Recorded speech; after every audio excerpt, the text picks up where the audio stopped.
Es para mí un honor dirigirme a todas y todos ustedes para dar esta ponencia que se titula De la exclusión a la resistencia de las vejeces, cuerpo, sexualidad y trabajo en el segundo Congreso Internacional Identidades, Inclusión y Desigualdad.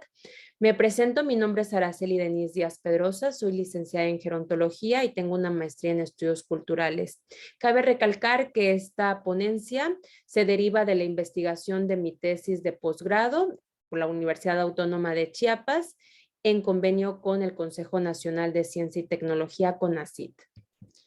Introducción, las sociedades occidentales siempre envueltas en este sistema capitalista y altamente competitivo se han encargado de reproducir visiones del cuerpo joven como una máquina de bienes, como una máquina de producción, como bellos, como vigorosos, como fuertes, desde donde la vejez y específicamente los cuerpos viejos han quedado sometidos única y exclusivamente a una posición biologicista de pérdidas y declives, pero también de enfermedad, de letargo e inclusive de muerte.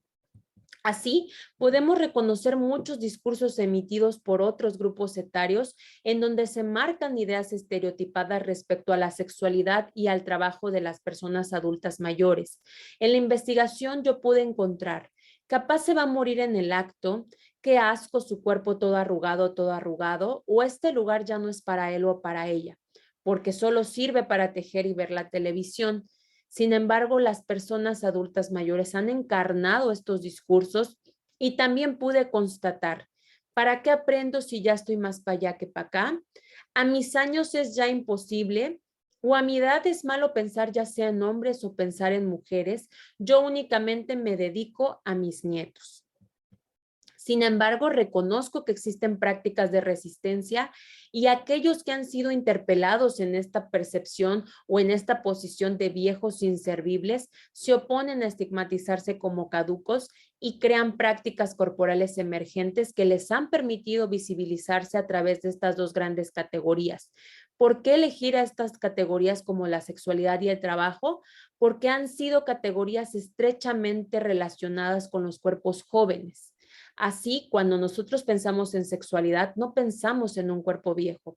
Cuando nosotros pensamos en trabajo, no pensamos en un cuerpo viejo. Por lo tanto, ¿cómo a través de estas dos categorías las personas mayores han resignificado su propio proceso de envejecimiento, de vejez y su manera de ser en el mundo?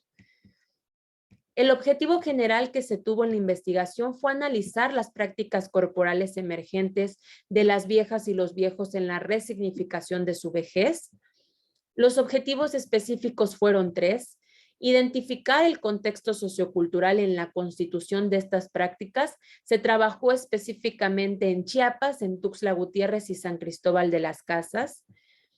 También fue contrastar estos discursos de la vejez y los discursos de la juventud en este binario joven-viejo a través de los discursos que sin duda orientan la vida de los cuerpos viejos, y sobre todo fue evidenciar las resignificaciones que los propios cuerpos viejos hacían sobre la manera de posicionarse desde el trabajo y la sexualidad.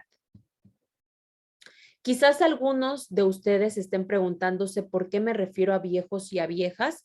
Es importante mencionar que no es con un tono peyorativo, sino cuando se les preguntó a los 4 colaboradores cómo querían ser nombrados, estas fueron sus respuestas. Luz, de 67 años, vieja y a mucha honra. Conchita, de 69 años, verás, siempre he sido cabrona, me encanta la palabra viejo. Roberto, de 73 años, llámame viejo, así nada más. Y Tomás, de 75 años, no pasa nada si me dices viejo o mayor, ambas son correctas y están bien.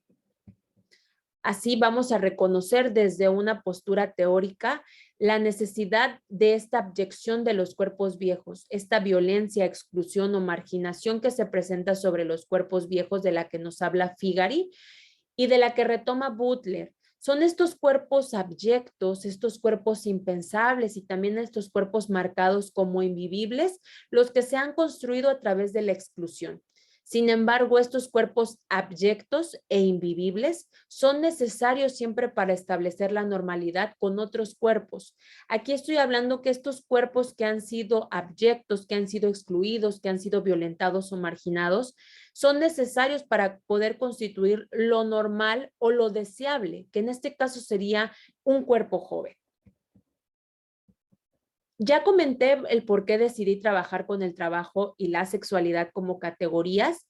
Sin embargo, Simone de Beauvoir nos expresa, al hablar específicamente del trabajo, que cuando vivimos en estas sociedades capitalistas, se tiene más interés en el capital que en las propias personas. Así, cuando nosotros o la sociedad civil en general o estas sociedades capitalistas privan a las personas, privan a los individuos de la posibilidad de trabajar, se les está condenando. Y para el caso de la sexualidad, Platero nos dice que estudiar aquellas sexualidades tildadas de abyectas o pertenecientes a los márgenes, o también como se ha conocido a estas sexualidades disidentes, no debemos entenderlas como un trabajo menor o como una tarea menor, puesto que van a ser estas sexualidades las que nos van a ayudar a entender al resto de las personas el poder y el privilegio. Y bueno, la metodología utilizada para esta investigación fue un enfoque cualitativo a través de un paradigma fenomenológico hermenéutico. Sí necesito comentar que al ver esta cuestión de una investigación cualitativa, no únicamente me refiero a la renuncia de lo cuantitativo o a lo numérico, sino a la ponderación de lo subjetivo, lo intersubjetivo y sobre todo lo particular. Por lo tanto, la elección del paradigma fenomenológico hermenéutico me permitió reconocer el espacio vivido de estos cuerpos viejos, el cuerpo vivido como tal, el tiempo vivido y también sus relaciones humanas vividas. El método biográfico y las narrativas de la mano de Leonor Arfuch fueron pieza fundamental, puesto que se reconoce que el estudio de las experiencias vividas tiene que partir desde la propia perspectiva del sujeto. Por lo tanto, las narrativas son estos discursos que no únicamente se expresan con las palabras, sino también desde el cuerpo, a través de los gestos, de la acción y de la forma de vida. Como bien dije, se trabajaron narrativas. Los ejes principales de las narrativas fueron la ocupación, los ingresos económicos, los modos de subsistencia, la situación sentimental, los grados académicos, etcétera, como una cuestión muy personal. Luego hablamos de las familias o las redes de apoyo, amigos, vecinos, asistencia a clubes, etcétera. Hablamos también del contexto en tiempo y espacio, de la construcción de la juventud, su juventud y la juventud de otras personas. Por supuesto que abordamos la trayectoria laboral y la trayectoria de sexualidad, la entrada a la vejez, pero también todo el proceso de envejecimiento y sobre todo la concepción del cuerpo viejo, haciendo un hincapié en la autopercepción. Las narrativas fueron estas. Para el caso de Tomás, decidí titular a la narrativa de acuerdo a todo el contenido obtenido. La fotografía es mi trabajo y ese trabajo es mi vida. Para el caso de Luz, mis años me han dado la empatía en mi trabajo. Y para la categoría de sexualidad con Roberto y Conchita, decidí nombrar El amor hacia ella es mi revolución diaria. La sexualidad la vivo como quiero, la deberíamos vivir en libertad. Para la categoría de sexualidad es importante mencionar que se está haciendo visible el estigma porque al momento de preguntar ¿a qué resisten? Por supuesto que resisten a este estigma. El estigma de que el sexo tiene una función puramente o exclusivamente reproductora y en donde únicamente el sexo se entiende como penetración. La resistencia que yo encontré con estos dos cuerpos viejos fue la masturbación, la automasturbación, las caricias, el uso de juguetes sexuales y el consumo visual de contenido erótico que se incrementó en la pandemia. Para el estigma de que las personas viejas no son sexualmente deseables, no tienen deseos sexuales o que son sexualmente incapaces, como la sexualidad, está la resistencia de prácticas sexuales asistidas. Con ello me refiero a consultas médicas guiadas para el desempeño de su actividad sexual. Están los consumos farmacológicos como lubricantes y Viagra y una comunicación asertiva como ellos lo refieren. Para la cuestión de trabajo está el estigma de personas mayores lentas, torpes, con una adaptación nula hacia otros compañeros o bien hacia otros espacios laborales, una jubilación y retiro, y por supuesto, al momento de existir una jubilación, retiro, existen personas mayores que son una carga para las familias. Eso es el estigma que se tiene, personas mayores dependientes económicas de otros.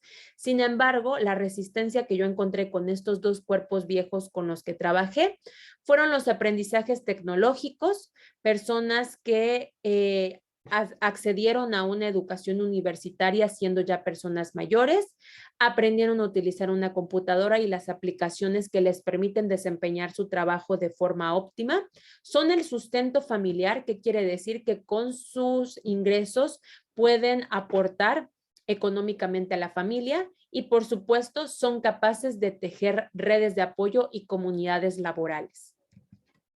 Como conclusiones, encuentro la necesidad de abandonar la edad como un dato que precisa un rol o el ser o el deber de una persona. Por lo tanto, necesitamos pensar en cuerpos viejos de manera dinámica y no únicamente en sujetos destinados a una cuestión biológica predeterminada. La invitación es hablar de vejez y no de vejez, puesto que reconocemos que no hay una única manera de ser una persona mayor en el mundo. Y también reconocer y reconocernos en cuerpos viejos, que es una necesidad muy urgente. Los cuatro colaboradores se muestran como cuerpos de la resistencia que día a día cuestionan la cuestión hegemónica y negativa que se les ha otorgado a las viejas y a los viejos. De esta manera, yo, Araceli Denise Díaz Pedrosa, considero a esta resistencia como la capacidad con la que cada persona mayor cuenta para renacer de esta opresión contextual. Utilizo también el término transetario construido por Ricardo Yacoub en el 2006 como una categoría social basada en estas identidades emergentes. ¿Y por qué? Si ustedes se dan cuenta, la definición propuesta tiene el prefijo trans y el adjetivo etario. Esto como una referencia a un cuerpo discordante con la idea que el sujeto tiene de sí mismo, pero sobre todo con el descubrimiento, y aquí voy a hacer una pausa muy importante, con el descubrimiento de una nueva forma de escribir su propia historia. Y bueno, para terminar, muchísimas gracias. Es importante reconocer que no es amar a un hombre lo que dificulta la vida de los gays, sino es la homofobia. No es el color de su piel lo que dificulta la vida de las personas negras, es el racismo. No es tener vaginas lo que dificulta la vida de las mujeres, es el sexismo. Y por supuesto, es el edadismo más que el paso del tiempo lo que dificulta que envejecer sea más difícil para todos. Muchísimas gracias.